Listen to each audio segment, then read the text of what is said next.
네, 여러분 안녕하세요. 오늘도 날마다 만나 함께 하루를 시작하는 여러분 축복합니다. 9월 10일입니다. 오늘 창세기 44장 전체인데요. 1장부터 34절 우리 함께 본문 읽도록 하겠습니다. 요셉이 그 집 청지기에게 명하여 이르되 양식을 각자의 자루에 운반할 수 있을 만큼 채우고 각자의 돈을 그 자루에 넣고 또 내 잔, 곧 은잔을 그 청년의 자루 아기에 넣고 그 양식 값 돈도 함께 넣으라 하며 그가 요셉의 명령대로 하고 아침이 밝을 때에 사람들과 그들의 나귀들을 보내니라.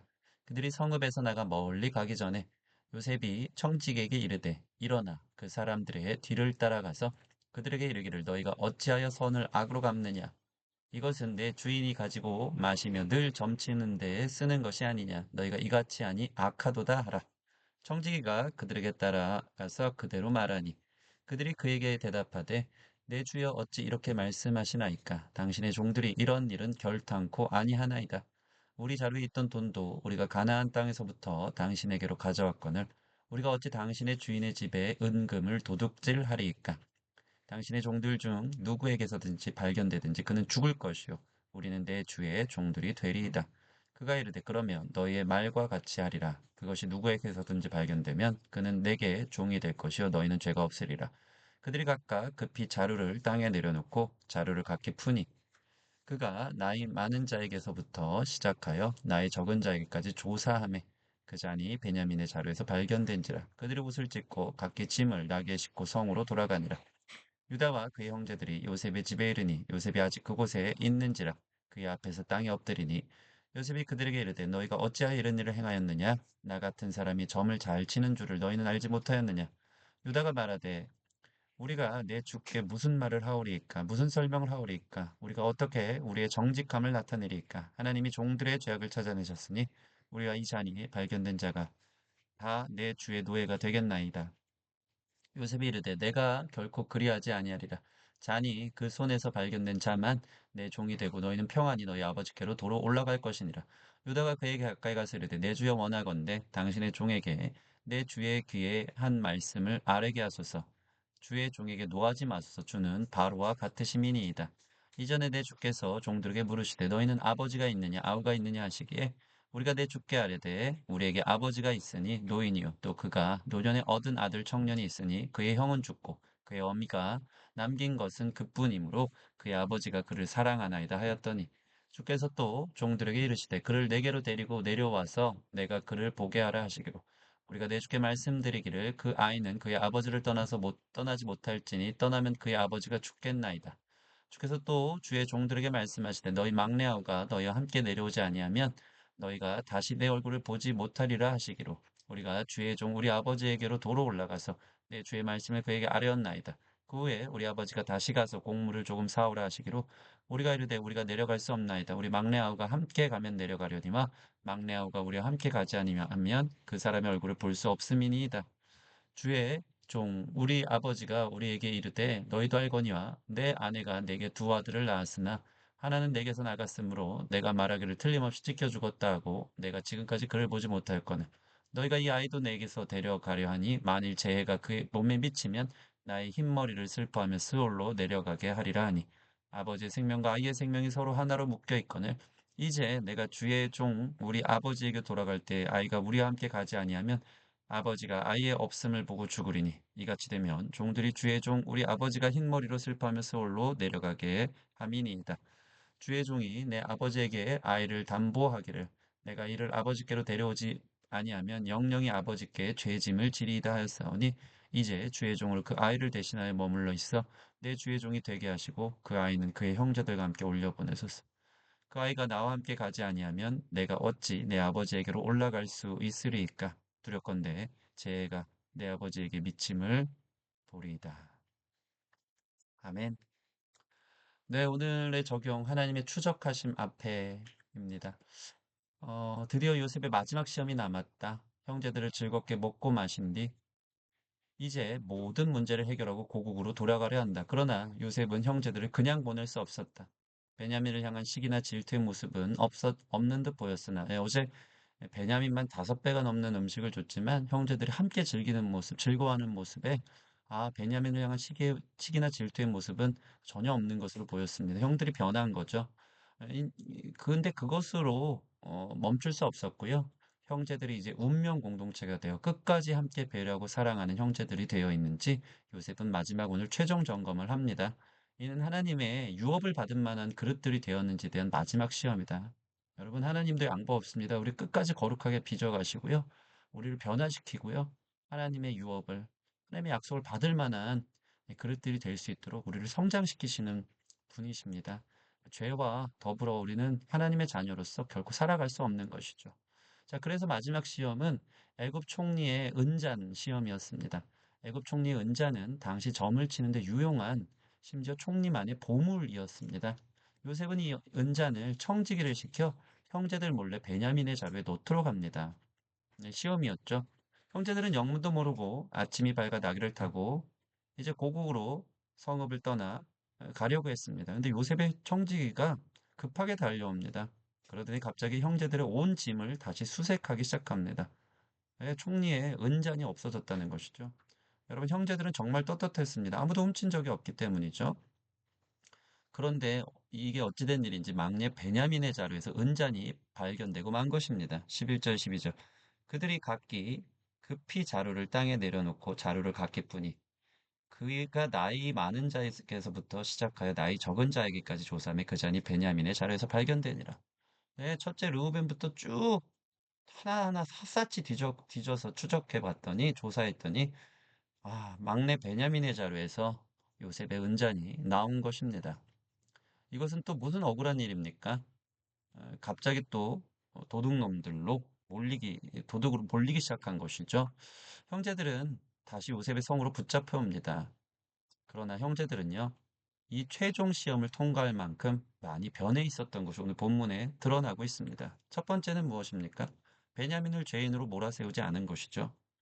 이전의 형제들이라면 베냐민의 자루에 은잔이 나올 때 자신들의 신변 보호를 위해 베냐민만 탓하며 베냐민을 몰아세우고 죗값을 모두 치르도록 했을 것입니다. 충분히 그러고도 남을 사람들입니다. 이기적이었죠. 형제고 뭐고 없었을 것입니다. 베냐민 자루에 나왔기 때문에 그가 억울하든 아니든 그것에 대해서 변호하려 할 생각은 하지 않았을 것이고요. 베냐민 네가 이 모든 죄값을 치러라. 우린 잘못 없다. 나 몰라라 했을 겁니다. 그러나 오늘 성경을 보면요. 본문 전체에 베냐민을 탓하고 베냐민에게 책임을 묻는 장면은 안 나옵니다. 형제들이 정말 많이 변했죠. 그냥 형제들 모두가 이 일로 인해 옷을 찢으며 함께 안타까워 할 뿐이고 함께 끌려가게 됩니다. 두 번째 어떤 변화입니까? 유다의 희생 정신입니다. 오늘 18절부터 34절까지 유다의 이 일종의 변호가, 요셉을 향한 변호가, 이 베냐민을 보호하고자 하는 그의 설득이 계속 나오고 있습니다. 아버지 야곱을 설득해 베냐민을 데리고 애굽으로 온 것도 유다였고요. 오늘 본문에도 유다는 베냐민을 대신해 완전히 희생하며 대신 책임지는 모습을 보여줍니다. 요셉은 은잔이 나온 베냐민만 범인으로 몰아세우며 은잔 나온 사람만 내가 노예로 삼겠으니 너희는 편안히 가라라고 17절에 분명히 얘기합니다. 그러니까 베냐민만 노예 삼겠다는 거죠. 그런데 유다는 어떡합니까? 아버지의 마음을 이해합니다. 아버지 야곱이 얼마나 베냐민을 사랑했는지, 아버지가 요셉뿐 아니라 베냐민까지 이른다면 스올로 지옥으로 내려갈 것 같이 완전히 죽을 지경에 이르는다는 것을 계속해서 대신 변명을 해주고 있습니다. 아버지 죽는 꼴을 볼 수 없다. 베냐민을 잃을 수 없다. 아버지가 베냐민을 잃는다면 모든 삶이 무너질 것이라고 생각하면서 가슴 아파하고 있는 것입니다. 이전에 아버지 야곱의 편애로 인해 평생 형제들이 불만과 불평을 늘어놓는 모습과는 완전히 달라진 모습입니다. 그랬죠.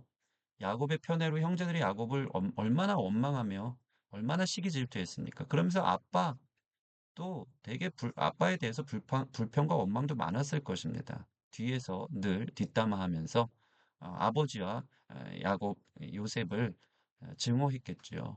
근데 지금은 전혀 달라진 모습을 보여주고 있습니다. 아빠의 마음을 이해합니다.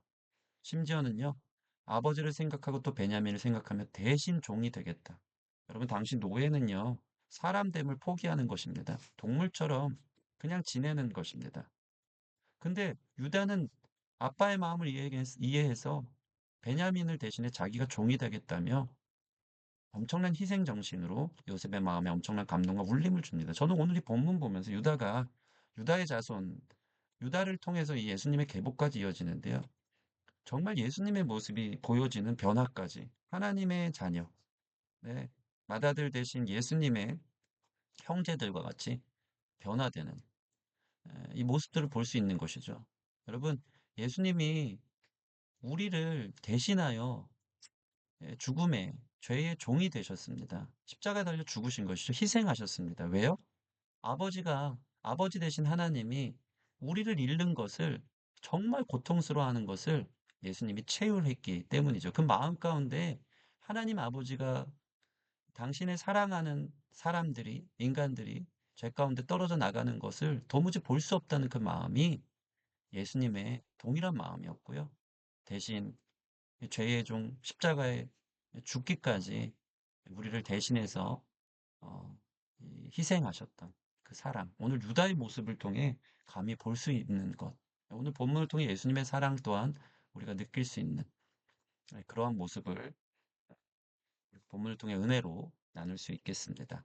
세 번째, 이 모든 것을 통해서 형제들이 계속 깨닫는 것은 무엇입니까? 하나님이 종들의 죄악을 찾아내셨으니 16절 볼까요? 오늘 말씀의 주제 말씀과도 같습니다. 유다가 말하되 우리가 내 주께 무슨 말을 하오리까? 무슨 설명을 하오리까? 우리가 어떻게 우리의 정직함을 나타내리까? 하나님이 종들의 죄악을 찾아내셨으니 우리와 이 잔이 발견된 자가 다 내 주의 노예가 되겠나이다. 여러분 이제 형제들은 이 모든 계속되는 억울한 일을 통해 여러분 불과 지금 몇 장에 걸쳐서 계속해서 억울한 일이 벌어지며 그들의 죄책감 때문에 요셉을 팔아넘긴 것 때문에 하나님이 계속 그들을 철저히 몰아세우고 다루고 그들로 하면 회개할 수 있는 기회, 인생의 고통들, 배고픔들, 억울함들 속에서 자신들의 죄를 거룩하게 빚어가며 추적해가고 있는 모습들을 우리는 볼 수 있었습니다. 자, 이것을 이 형제들이 철저하게 몸으로 깨닫고 있던 것이죠. 야, 어떻게 또 이런 일이 있지? 이거 하나님 아니면 이런 일이 일어날 수 없다. 여러분, 우리 인생에 하나님을 발견해야 됩니다. 하나님 아니면 어떻게 이런 일이 일어날까? 지금 하나님이 나에게 뭐라고 말씀하시나? 하나님께서 우리 환경과 상황을 왜 이렇게 몰아가시나? 그 하나님의 뜻을 물어보며 우리의 인생들을 걸어가야 하는 것이죠. 형제들은 이것을 기꺼이 받아들이고 있습니다. 그래서 이 모든 하나님의 일하심 앞에 엎드려 죄를 회개하고 죄책감을 덜어내고 진실되며 사랑으로 가득한 형제들로 변화되어 간 것이죠. 그래서 형제들은 베냐민의 자루에서 은잔이 나올 때까지 맏아들 르우벤부터 모든 자루를 샅샅이 뒤지며 찾아가는 모습을 통해 하나님의 죄를 추적하는 모습을 보았고 그 앞에 완전히 돌아선 참된 회심자들이 되는 것을 보게 됩니다. 여러분, 하나님께서 우리를 그냥 두지 않습니다. 우리 마음의 자루들 있잖아요. 깨끗하고 떳떳하고 죄 없는 것처럼 보이지만 하나님이 위로부터 과거부터 철저하게 추적하여서 뒤지고 뒤지다가 내 안에 죄가 없는 줄 알았는데 나 연약함 없는 줄 알았는데 떳떳한 한 것처럼 살았지만 우리 과거에 참 그러한 연약함까지도 성령의 거룩하심의 빛으로 우리를 비추시고 추적하셔서 이것 하나님이 종들의 죄악을 찾아내고 계시는구나. 그래서 더욱 거룩하게 더욱 구별되어 연단의 과정을 통해 정금과 같이 나아갈 수 있는 그러한 저와 여러분들의 삶이 되어지기를 원합니다. 오늘 이렇게 기도합시다. 하나님 주의 선하심과 인자하심이 나의 평생에 따르니 감사합니다. 나를 그냥 두지 않으시고 하나님의 자녀로 거룩하게 빚어가시는 줄 믿습니다. 나의 은밀한 죄악도 추적하여 찾아내시고 그 앞에 엎드리게 하시며 마침내 참된 회개에 이르기까지 계속 간섭하사 나를 거룩하게 자유하게 사랑으로 가득하게 변화시켜 주시옵소서. 같이 기도하도록 하겠습니다.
감사합니다. 말씀이 우리를 울립니다. 예수님의 사랑을 또 유다를 통해 보게 하시니 감사합니다. 하나님 아버지의 찢어지는 가슴, 사랑하는 나를, 죄인된 나를 향해서 그 사랑의 눈빛으로 우리를 보시며 우리를 잃을까봐 고통 가운데 있는 그 하나님의 마음을 대신하여 예수님, 우리를 대신해 죄의 노예, 사망의 노예로 십자가의 길을 걸어가셔 우리의 죄를 책임지시고 종되신 것을 우리가 기억하며 감사하는 이 시간 되도록 인도하여 주시옵소서. 특별히 하나님, 우리 인생에 하나님 그리스도의 의무는 변화라고 끝까지 거룩하게 빚어가신 하나님의 사랑을 찬양합니다. 우리 인생에 일어난 수많은 일들 속에 내 마음속에 있는 깊고 은밀한 죄악까지 그 자루 깊은 곳까지 끝까지 추적하셔서 천국의 사냥개처럼 그 사랑으로 우리를 빚으시고 인도하시고 깨끗게 하실 주님을 기대합니다. 주님 감사합니다. 당신 손에 우리 삶이 있음을 믿고 이 땅에서 높고 낮음, 성공 실패보다 하나님 관계 안에서 날이 갈수록 거룩해지고 하나님 기뻐하는 하나님 사랑 안에 거하는 참 자녀된 모습으로 회개하고 거듭날 수 있는 우리 모든 성도들이 되도록 축복하여 주시옵소서. 감사함이 예수님 이름으로 기도합니다. 아멘. 네, 감사합니다. 우리 하나님의 관심은 이 세상 그 어떤 것에 있지 않고요. 하나님의 영광을 담을 만한 그릇으로 변화시켜 가는 건 줄 믿습니다. 하나님 관계 안에서 늘 떳떳하게, 선하게, 그 사랑 안에 날이 갈수록 변화될 수 있는 저와 여러분 되기를 원합니다. 감사합니다.